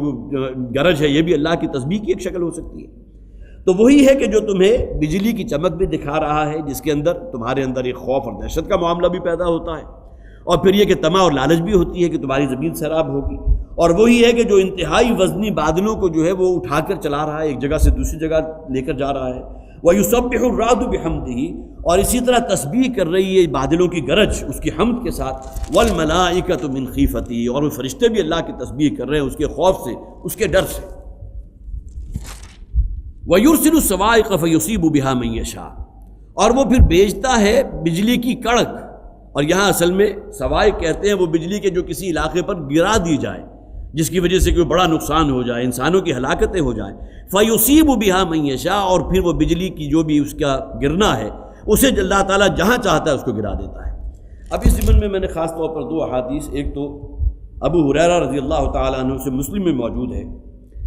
اس میں وہ فرماتے ہیں کہ نبی اکرم صلی اللہ علیہ وسلم نے ارشاد فرمایا، اور آپ نے ایک مثال بیان فرمائی، اور ظاہر ہے کہ اس کا تعلق اگر حضور بیان کر رہے ہیں تو کسی واقعے سے ہے۔ حضور نے فرمایا کہ ایک شخص جنگل سے گزر رہا تھا، اسے اچانک، ظاہر ہے کہ عربی متن میرے سامنے نہیں ہے لیکن اس کا مفہوم میں آپ کے سامنے رکھ رہا ہوں، اسے بادلوں میں سے ایک آواز سنائی دی کہ یہ اے بادلوں جاؤ اور فلاں شخص کی کھیتی کو جا کر سیراب کرو۔ اب یہ شخص جو نیچے سے گزر رہے تھے، انہوں نے اس آواز کو سنا، اور پھر وہ بادل جہاں جہاں جا رہے تھے ان کا تعاقب کرتے رہے۔ تھوڑی دور جا کر وہ بادل جو ہے آسمان پر رک گئے، اور ایک سنگلاخ پہاڑی تھی، چٹان تھا جس کے اوپر جو ہے وہ وہاں پھر بارش برسا۔ وہ بارش جو برسنے کے بعد اس کا تمام پانی جو ہے ایک نالے کی شکل میں اکٹھا ہوا، اور وہ نالا جو ہے اب آگے سفر کرنے لگا۔ اب یہ شخص جو تھا جو حضور فرما رہے ہیں وہ اس نالے کے ساتھ ساتھ جا رہا ہے۔ اس نے جا کر دیکھا کہ وہ نالا ایک شخص کے کھیت تک پہنچا، اور وہاں جا کر گویا کہ اللہ تعالیٰ نے یہ پانی کا بندوبست کیا تھا کہ جس سے اس کی کھیتی سیراب ہو گئی۔ اب اس شخص سے، اب یہ جو وہاں کا اس کھیتی کا مالک تھا جو وہاں کھڑا ہوا تھا، وہ گویا کہ منتظر تھا، اس نے پوری محنت کر لی، وہ گوڑی بھی لگا دی، بیج بھی بو لیے، اور اس کے بعد اللہ تعالیٰ کی اس رحمت کا منتظر تھا کہ اللہ تعالیٰ آسمان سے بارش نازل فرمائے گا اور میری یہ کھیتی سیراب ہوگی۔ اب اس شخص سے اس نے کہ جو اس واقعے کا، جس کو حضور فرما رہے ہیں کہ وہ شخص جو جنگل میں سے گزر رہا تھا، جس نے وہ آواز سنی تھی بادلوں میں سے، اس نے اس شخص سے نام پوچھا تو یہ وہی نام تھا جو اس شخص نے سنا تھا بادلوں کو، جو آواز کے ذریعے سنایا گیا کہ فلاں شخص کی کھیتی میں جاؤ اور اس وادی کو جا کر سیراب کر دو۔ اب اس شخص نے اس سے سوال کیا، جو کھیتی والا تھا، کہ یہ معاملہ میرے ساتھ ہوا، میں تو بہت فاصلے پر تھا، لیکن اچانک بادلوں میں سے آواز مجھے سنائی دی اور تمہارا نام لیا گیا، اور پھر اس کے بعد یہ بارش جو ہے برسی ہے اور یہ تمام پانی اکٹھا ہو کر تمہاری کھیتی تک پہنچا۔ اب یہ ان ضعیف روایات میں سے نہیں ہے کہ جو عام طور پر میں یہاں ان جو مجالس درس ہے اس میں نہیں سنایا کرتا، لیکن یہ کہ چونکہ مسلم کی روایت ہے، حضرت ابو ہریرہ رضی اللہ تعالیٰ عنہ کے راوی ہیں، لہٰذا بہرحال اس لائق ہے کہ میں آپ کو سنا رہا ہوں۔ تو اس شخص نے سوال کیا اس کھیتی والے سے کہ کیا تمہارا خاص معاملہ ہے، تمہارے لیے اللہ تعالیٰ نے جو اہتمام فرمایا، اور پھر تمہاری آواز، تمہارا نام میں نے اپنے کانوں سے سنا کہ اللہ نے جو فرشتے کو حکم دیا تھا کہ اس بادل کو لے جاؤ اور وہاں جا کر پانی برساؤ اور اس کی کھیتی کو سیراب کرو۔ تو اس شخص نے کہا کہ جو بھی مجھے غلہ اور جو پھل حاصل ہوتا ہے اس کھیتی کے ذریعے، اس کے میں 3 حصے کرتا ہوں۔ پہلا اور مقدم ترین حصہ وہ ہے جو میں اللہ کے لیے دے دیتا ہوں، خلق خدا جو غریب ہے اس کو بانٹ دیتا ہوں۔ گویا کہ پہلا حصہ جو ہے اس کا 1/3 حصہ میں نے مقرر کر دیا اپنی کل پیداوار کا، وہ اللہ کے لیے ہے، مخلوق خدا کے لیے۔ دوسرا حصہ وہ ہے جو میں اپنے اور اپنے اہل و عیال کے لیے رکھتا ہوں، پورا سال جو ہے اگر گندم ہے، کوئی اور فصل ہے، مجھے بھی آخر زندہ رہنا ہے تو میں اپنے لیے بچا کر رکھتا ہوں۔ اور تیسرا حصہ اس کا جو باقی آخری 1/3 جو رہ گیا، وہ میں اگلے سال کی جو فصل ہے اس کے جو اخراجات ہوں گے، اس میں جو مجھے لگانا ہوگا، جو کوئی بیج لینا ہوگا، جو کوئی محنت کرنی ہوگی، اس کے لیے میں سنبھال کر رکھ لیتا ہوں۔ اب اس شخص نے اپنی گویا کہ کل کمائی کا یہ 3 حصے کیے، اس میں سے 1/3 حصہ اللہ کے لیے۔ اب اس میں اور شامل کر لیجئے کہ آج اگر کوئی شخص اس کا فیصلہ کرتا ہے تو 1/3 حصہ جو ہے وہ گویا کہ اللہ کے لیے ہے، اس میں زکوٰۃ بھی ہے، اس میں عشر بھی ہے، اور 1/3 تو بہت زیادہ ہے، 1/3 اس میں گویا کہ اللہ کے دین کی نشر و اشاعت بھی آ گئی، اللہ کے دین کی سربلندی کے لیے، قرآن حکیم کے علوم کو عام کرنے کے لیے، اس کو پھیلانے کے لیے اپنی کل آمدنی کا 1/3 حصہ، کتنی بڑی اماؤنٹ ہے جو اس شخص نے جو ہے مقرر کر دی تھی اللہ کے لیے، 1/3 حصہ اپنی ذات کے لیے، اور 1/3 حصہ آئندہ جو بھی اس سے فصل حاصل کرنی ہے اس کے جو اخراجات ہوں گے اس کے لیے۔ اس کا گویا کہ اللہ تعالیٰ نے اس کی اتنی عزت افزائی فرمائی ہے کہ اس کے لیے حکم دیا گیا، اور اس شخص نے اپنے کانوں سے اس شخص کا نام سنا کہ جس کی وہ کھیتی تھی، اور اللہ کے حکم سے جا کر وہ بادل جو ہے برسا ہے اور اس کھیتی کو سیراب کیا ہے۔ وَيُسَبِّحُ الرَّعْدُ بِحَمْدِهِ وَالْمَلَائِكَةُ مِنْ خِيفَتِهِ، یہاں خاص طور پر ایک دعا بھی نوٹ کر لیجئے، اور اس کے راوی حضرت عبداللہ ابن عمر رضی اللہ تعالی عنہ، ترمذی شریف کی روایت ہے، وہ فرماتے ہیں کہ جب بھی آسمان پر بادل جو ہے نمایاں ہوتے تھے اور کڑک اور بجلی کی چمک سنائی دیتی تھی، تو نبی اکرم صلی اللہ علیہ وسلم یہ دعا مانگا کرتے تھے۔ وہ دعا کے الفاظ کیا ہیں آپ حضرات بڑے آرام سے یاد کر سکتے ہیں، اللہم لا تقتلنا بغضبک، اسے جو فرمایا گیا تھا کہ اس میں تمہارے لیے عذاب بھی پوشیدہ ہو سکتا ہے۔ یہی ہوا جو ہے کہیں 150 کلومیٹر کی سپیڈ سے چلنے لگے تو آپ کو معلوم ہے امریکہ میں جو بڑے بڑے سیلاب آتے ہیں وہ کیا ہوتے ہیں، وہی طوفانی ہوائیں ہوتی ہیں جو سمندر کے پانی کو کھینچ کر لاتی ہیں اور پوری بستی جو ہے وہ غرقیاب ہو جاتی ہے۔ تو اس میں جو ہے اللہم لا تقتلنا بغضبک، کہ پروردگار اپنے غضب سے ہمیں ہلاک نہ کیجیے، ولا تہلکنا بعذابک، اور اپنے عذاب سے ہم پر ہلاکت مسلط نہ کیجیے، وعافنا قبل ذلک، اور اس سے پہلے اے پروردگار ہمیں اپنی عافیت کے گوشے میں، ہمیں اپنی گویا کہ اپنی عافیت میں لے لے، اپنی رحمت کی جو ہے آغوش میں لے لے۔ اللہم لا تقتلنا بغضبک ولا تہلکنا بعذابک وعافنا قبل ذلک۔ اسی طرح ایک اور دعا بھی ہے، سبحان من یسبح الرعد بحمدہ والملائکۃ من خیفہ، وہ ذات جو ہے بڑی اعلیٰ و عرفہ ہے، بڑی پاک ہے، کہ جس کی شان میں یہ جو ہے بادل گرج رہے ہیں، اس کی تسبیح کر رہے ہیں اس کی حمد کے ساتھ، والملائکۃ من خیفتہ، اسی طرح اس کی حمد میں، اس کی ثنا میں فرشتے بھی ان کے ہمراہ بن گئے ہیں۔ وَيُرْسِلُ الصَّوَاعِقَ فَيُصِيبُ بِهَا مَن يَشَاءُ، اب یہ بجلی کا گرنا جو ہے کسی مقام پر، اور اس میں ایسے ایسے عجوبے آپ نے سنے ہوں گے کہ کسی درخت پر بجلی گری ہے اور اس درخت کے نیچے کوئی ایک نوزائیدہ بچہ جو ہے وہ کہیں اپنی ماں کے ساتھ لیٹا ہوا تھا، پورا درخت جو ہے وہ جل کر سیاہ ہو گیا، کوئلہ بن گیا، اور اسی کے نیچے لیٹے ہوئے جو وہ والدہ تھی یا اس کا بچہ تھا وہ بچا لیے گئے۔ اب یہ تمام اللہ کا نظام ہے، گویا کہ بجلی کا گرنا جو ہے یہ بھی اللہ کے حکم سے ہے، اور اس میں عذاب کی شکل میں بھی واقع ہوتا ہے۔ جس کی ایک روایت موجود ہے، اور یہ واقعہ اگرچہ اس کا جو ہے سند ابن کثیر اپنی تفسیر میں لے کر آئے ہیں کہ نبی اکرم صلی اللہ علیہ وسلم نے اپنے ایک صحابی کو بھیجا، مدینہ کا رہنے والا ایک بہت متمرد شخص تھا جو ایمان نہیں لایا تھا، اس کے پاس کہ جا کر اسے کہو کہ تمہیں محمد نے بلایا صلی اللہ علیہ وسلم۔ اب جب حضور کا یہ ایلچی اس کے پاس پہنچے ہیں، اس کا نام بھی ابرد آیا ہے، الف بے را اور دال۔ اب یہ وہاں کا رہنے والا تھا، اور ظاہر ہے کہ اس کا جو اب اگلے جو الفاظ آپ سنیں گے، اس نے جو سوال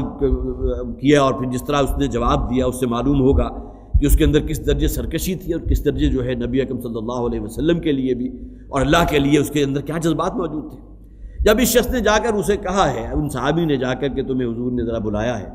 تو سب سے پہلے اس نے کہا کون؟ محمد صلی اللہ علیہ وسلم۔ اب یہ اس کا انداز جو ہے بہت گستاخانہ تھا، اور پھر جو اس نے جو اگلی بات کہی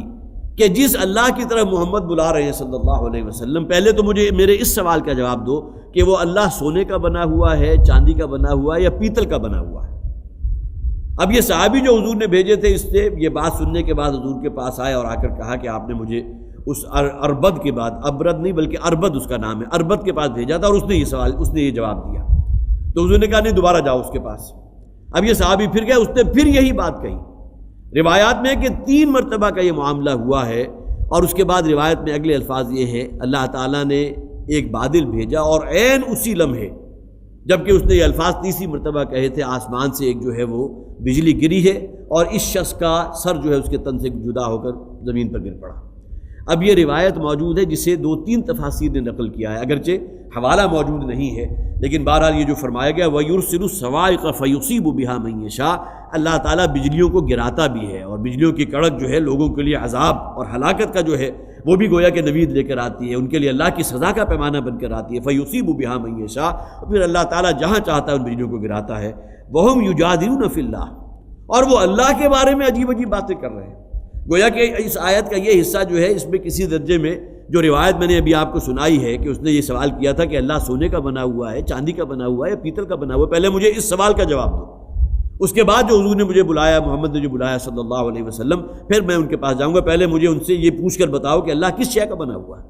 وَهُمْ يُجَادِلُونَ فِي اللَّهِ، اور یہ لوگ اللہ کے معاملے میں اس قسم کی باتیں کر رہے ہیں، یہ جھگڑے کر رہے ہیں، اس قسم کے گستاخانہ کلمات ان کی زبان سے نکل رہے ہیں۔ وَهُوَ شَدِيدُ الْمِحَالِ، اور یقیناً اس کی پکڑ جو ہے بہت سخت ہے، وہ بہت شدید پکڑ والا ہے۔ اور ظاہر ہے کہ یہ جو اللہ تعالیٰ نے پھر وہ بجلی اس کے اوپر گرائی تھی اور اس کی وجہ سے اس کی ہلاکت ہو گئی، یہ تو گویا کہ فوری مشاہدہ تھا کہ جو اللہ تعالیٰ نے کرا دیا۔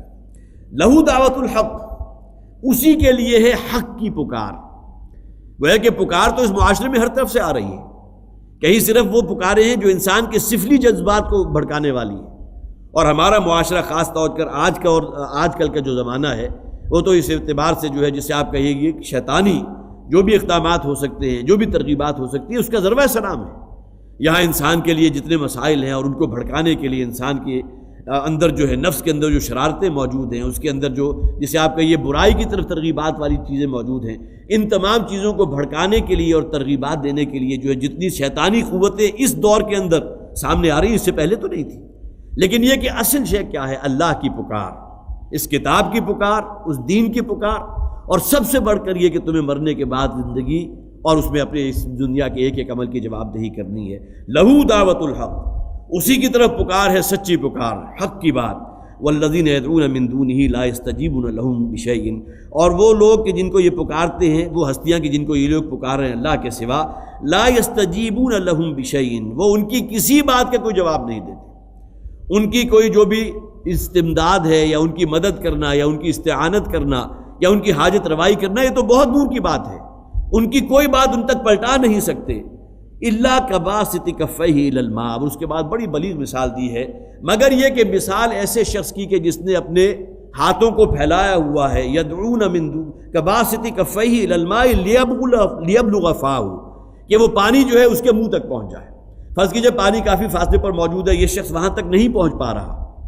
کوئی پانی اس کے جو ہے ٹانگوں میں کوئی عذر ہے، کوئی اور ایسا معاملہ ہے کہ پانی تک نہیں پہنچ رہا، شدید پیاس کے مارے جو ہے مرا جا رہا ہے، اپنے دونوں ہاتھ جو ہے پانی کی طرف پھیلا کر کہتا ہے کہ پانی کو گویا کہ اب اس بات کا آرزو مند ہے کہ پانی خود وہاں سے آئے، اس کی ہتھیلیوں تک آ کر اس کے منہ تک پہنچ جائے۔ اب یہ مثال دی گئی ہے ان ہستیوں کی کہ جن کو یہ اللہ کے سوا پکار رہے ہیں۔ جس طرح یہ پانی جو ہے ان کے منہ تک نہیں پہنچ سکتا، اسی طرح ان خداؤں سے جن کے سامنے یہ گویا کہ ڈنڈوت کر رہے ہیں، جن کے نام کے نذرانے چڑھا رہے ہیں، جن سے حاجت روائی چاہ رہے ہیں، جن سے مدد چاہ رہے ہیں، جن سے چاہتے ہیں کہ ہماری دنیا کے تمام مسائل حل ہو جائیں، وہ ان کی کوئی مدد کرنے پر قادر نہیں ہے۔ بالکل اسی طرح جس طرح اس شخص نے اپنی دونوں ہتھیلیاں پھیلا لی پانی کی طرف، اور وہ اس بات کا متمنی ہے کہ پانی جو ہے وہ گویا کہ اڑ کر آ جائے اس کے ہاتھوں تک اور اس کے ذریعے اس کے منہ تک پہنچ کر اس کی سیرابی کا باعث بنے۔ الا کباسط کفیہ الی الماء لیبلغ فاہ، مگر اس شخص کی مثال جس نے گویا کہ اپنے دونوں ہاتھ پھیلائے ہوئے ہیں پانی کی طرف، لیبلغ فاہ، کہ وہ پانی پہنچ جائے اس کے منہ تک، وما ہوا ببالغہ، اور پانی جو ہے ظاہر ہے اس کے منہ تک نہیں پہنچ سکتا۔ یہی معاملہ ان جھوٹے خداؤں کا ہے کہ جن کی یہ حاجت روائی سمجھتے ہیں کہ شاید ان کے ذریعے ہماری تمام حاجتیں پوری ہو جائیں گی۔ وما دعاء الکافرین الا فی ضلال، اور یقیناً ان کافروں کی اور یہ مشرک جو ہیں ان کی جو بھی پکار ہے، جو بھی دعا ہے، وہ سوائے کسی صریح گمراہی کے اور سوائے اس کے کہ اس میں فضا کے اندر بھٹک کر رہ گئی، کسی کے گویا کہ اس دعا کے رد عمل میں ان کی کوئی حاجت روائی نہیں ہونے والی، ان کی کوئی مشکل کشائی نہیں ہونے والی، ان کی کوئی مدد اور استمداد نہیں ہونے والی۔ بالکل اسی طرح جس طرح کسی شخص نے جو اپنی دونوں ہتھیلیوں کو پانی کی طرف پھیلا کر اس خواہش کا چاہا کہ اس کے پانی جو ہے اس کے منہ تک پہنچ جائے۔ وما دعاء الکافرین الا فی ضلال وللہ یسجد من فی السماوات والارض طوعا وکرہا وظلالہم بالغدو والآصال، اور اللہ ہی کے لیے سجدہ ریز ہے ہر وہ شے جو زمین و آسمان میں ہے۔ ظاہر ہے کہ ایک اعتبار سے کہ ہر شے جو اللہ تعالیٰ نے پیدا کی وہ اللہ کے قانون میں جکڑی ہوئی ہے، اس کے حکم کی پابند ہے، اور ظاہر ہے کہ حکم کی پابندی کی آخری انتہا کیا ہو سکتی ہے؟ کوئی شخص اللہ کے سامنے سجدہ ریز ہو جائے، اس سے زیادہ جھکاؤ تو اور ممکن نہیں ہے۔ اس کائنات کی ہر شے اللہ کے سامنے سجدہ ریز ہے، بئی معنی کہ اللہ کے سامنے جھکی ہوئی ہے، اللہ کے حکم کی پابند ہے، اس کی فرما برداری میں لگی ہوئی ہے، اس کے حکم کی بجا آوری میں لگی ہوئی ہے۔ ہاں، انسان کو اللہ نے اختیار دیا ہے، مکلف وجود انسان اور جنات کے ہیں، اس کو اختیار دیا ہے اما شاکر و اما کفورا، چاہو تو اللہ کے شکر گزار بندے بن جاؤ، چاہو تو یہ شیطان کی رستہ جو ہے نقش پا اس کی پیروی کے اندر لگ جاؤ۔ یہ اختیار اللہ نے انسان کو دیا کہ جسے آپ کہیے کہ ناجائز اختیار کا اس کو کرتے ہوئے وہ شیطان کے رستے کے اوپر آگے چلنے لگتا ہے۔ باقی یہ کہ اس دنیا کی کوئی شے اللہ کی مخلوقات میں ایسی نہیں جو اللہ کے حکم میں جکڑی ہوئی نہ ہو، اللہ کے سامنے سجدہ ریز نہ ہو، طوعا وکرہا، خواہ وہ اپنی آزادی رائے سے ہے، خواہ وہ اپنی خوشی سے کر رہی ہے یا اپنی کراہت کے ساتھ کر رہی ہے۔ ظاہر ہے کہ انسان میں بھی اگر ایسا ہے کہ جو کراہت کے ساتھ ہی اللہ کی فرما برداری کر رہا ہو، محبت نام کی شے نہ ہو، بلکہ یہ کہ قانون ایسا مسلط ہو کہ وہ اس کے لیے ممکن نہ ہو کہ اللہ کی اطاعت سے باہر نکل سکے، کہیں کسی جگہ کے اوپر جو اللہ کا حکم جو ہے، اللہ کی قانون نافذ ہے، اور پھر گویا کہ وہ جکڑا ہوا ہے، اگر اس نے کوئی غلط کام کیا تو اللہ کے قانون کی پکڑ میں آ جائے گا۔ اس بنیاد پر اطاعت ہو رہی ہے تو گویا کہ یہ اطاعت جو ہے وہ مجبوری والی اطاعت ہے، کراہت والی اطاعت ہے، جبکہ اللہ کی اطاعت جو ہے وہ محبت کے جذبے کے ساتھ ہونی چاہیے۔ لیکن جملہ مخلوقات میں سے خواہ کوئی اپنی آزاد مرضی سے خوشی سے اطاعت کر رہا ہے، خواہ مجبوری کے تحت کر رہا ہے، ہر شے اللہ کی اطاعت اور فرما برداری اس قانون کے اندر جکڑی ہوئی ہے۔ وَظِلَالُهُمْ بِالْغُدُوِّ وَالْآصَالِ، اسی طرح ان چیزوں کے تمام سائے جو ہیں، یہ سب سے بڑی دلیل ہے۔ انسان خواہ اپنی ذات میں کتنا ہی فرعون کیوں نہ بنا پھرتا ہو، لیکن یہ کہ بہرحال اس کا سایہ جو ہے وہ تو زمین پر بچھا ہوا ہے نا، گویا کہ اسی کے وجود کا ایک حصہ وہ تو اللہ کے سامنے سجدہ ریز ہے، بالغدو والآصال، اس لیے کہ جب سورج نصف النہار پر ہوگا تب تو سایہ زیادہ نہیں ہوگا، بہت چھوٹا ہوگا، لیکن صبح جب طلوع ہوتا ہے سورج اور جب شام کو غروب ہوتا ہے تو وہ سائے بھی لمبے ہو جاتے ہیں۔ اور اس شخصیت کا جو اپنی ذات میں بہی معنی اپنے آپ کو فرعون سمجھتی ہے، لیکن یہ کہ اس شخصیت کا بھی ایک معاملہ ایسا، ایک ڈائمنشن وہ ہے، اس کا سایہ جو اللہ کے سامنے جھکا ہوا ہے، اللہ کے سامنے سجدہ ریز ہے۔ اس کائنات کی ہر شے وَلِلَّهِ يَسْجُدُ مَن فِي السَّمَاوَاتِ وَالْأَرْضِ طَوْعًا وَكَرْهًا وَظِلَالُهُمْ بِالْغُدُوِّ وَالْآصَالِ، اس کائنات کی ہر شے، اللہ کی جملہ مخلوقات اللہ کے سامنے سجدہ ریز ہے، اس کے حکم میں جکڑی ہوئی ہیں، اس کی فرما برداری میں لگی ہوئی ہیں، اور یہی معاملہ جو ہے ان کے سایوں کا بھی ہے، جو صبح و شام گویا کہ اس بات کا مظہر ہے کہ ان کی شخصیت کا بھی ایک حصہ اللہ کے سامنے سجدہ ریز ہے، لیکن وہ حصہ کہ جس میں اللہ تعالیٰ نے انسان کو آزادانہ اختیار دیا ہے، اس میں اپنی ذات میں فرعون بنا ہوا ہے، سرکشی اور بغاوت میں جو ہے وہ گویا کہ اللہ سے ٹکر لینے کے جو ہے مترادف ہے۔ اور انسان کا معاملہ اس اعتبار سے کم تو نہیں ہے، نفس ما کم ہم کم طرح فرعون نیست، ہر انسان کے اندر جو نفس ہے وہ کسی فرعون سے کم نہیں ہے، وہ چاہتا ہے کہ میری اطاعت کی جائے، اللہ کا حکم، اللہ کے رسول کا حکم، دین کا معاملہ وہ ایک طرف رہے، اصل میں تو میرا حکم ماننا چاہیے۔ تو اس حوالے سے ہر انسان کے اندر بھی جو ایک سرکش فرعون موجود ہے، لیکن یہ کہ بہرحال اصل شے جو انسانیت کے ناطے مجھ سے اور آپ سے مطلوب ہے کہ ہم اپنے اس نفس کو اللہ تعالیٰ کے احکامات کے تابع کرنے کے لیے جہاد کریں۔ یہ جہاد بالنفس ہے، جس کے بارے میں نبی اکرم صلی اللہ علیہ وسلم نے اپنے ایک حدیث میں فرمایا تھا کہ یہ افضل الجہاد ہے، بنیادی جہاد، جو جس سے گویا کہ جہاد کا نقطہ آغاز ہوگا وہ اپنے نفس کو اللہ تعالیٰ کی اطاعت میں، اللہ کی بندگی کے سپرد کر دینا۔ اللہ تعالیٰ ہمیں قرآن حکیم کی صحیح سمجھ عطا فرمائے اور قرآن حکیم کی ان تعلیمات پر عمل کرنے کی توفیق عطا فرمائے۔ بارک اللہ لی ولکم فی القرآن العظیم ونفعنی وإیاکم بالآیات والذکر الحکیم۔